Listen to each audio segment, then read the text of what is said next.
Good morning নেটিজেন্স, তানভিজ মেমোরিজের আরও একটি mini ব্লগে আপনাদের সকলকে স্বাগত জানাই। আজকে শনিবার, এখন বাজে সকাল 6টা। আমরা সবাই সকাল সকাল একদম রেডি হয়ে গেছি।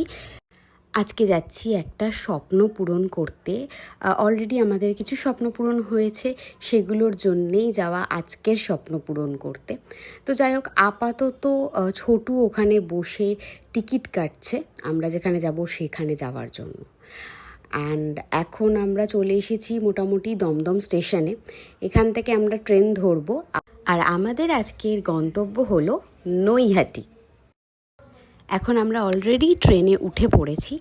তো অনেক দিন ধরেই আমাদের একটা ইচ্ছে পূরণ হয়েছিল, তো সেই পূরণ হওয়া ইচ্ছেটার জন্য আমরা পুজো দিতে যাচ্ছি মেনলি নৈহাটি।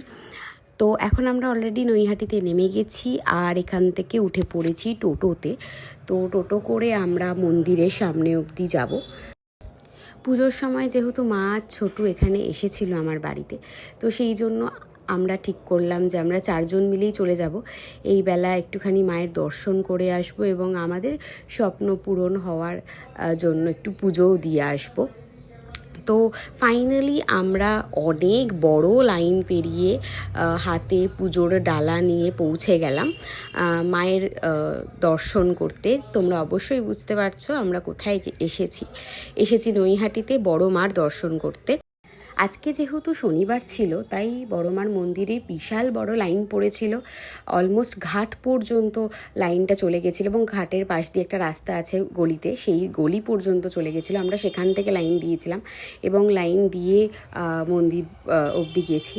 তো সত্যি কথা বলছি, লাইনে দাঁড়িয়ে একদম কষ্ট হয়নি, কারণ বড় মা এক ফোঁটাও আমাদেরকে রোদ জল ঝড় কোনো কিছুর মধ্যে রাখেনি।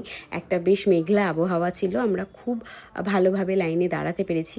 তো অলমোস্ট আমরা মায়ের মন্দিরে চলেই এসেছি। এবারে ভেতরে ঢুকবো, মায়ের দর্শন করব।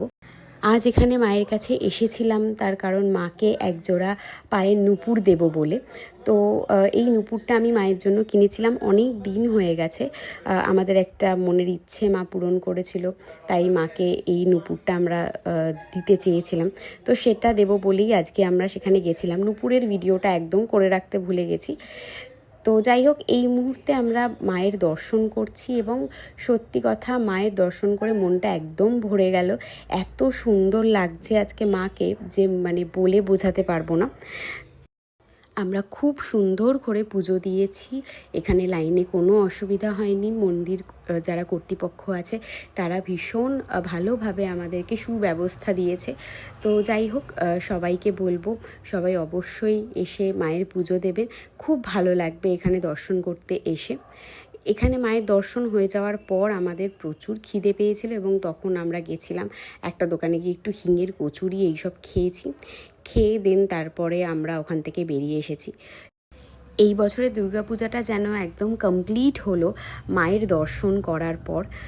সবাইকে বলবো সবাই খুব ভালো থাকবেন, সুস্থ থাকবেন। আমার ব্লগটা যদি ভালো লাগে তাহলে অবশ্যই একটা লাইক করবেন, আর অবশ্যই বড় মার দর্শন করবেন, কারণ ধর্ম হোক যার যার, বড় মা সবার।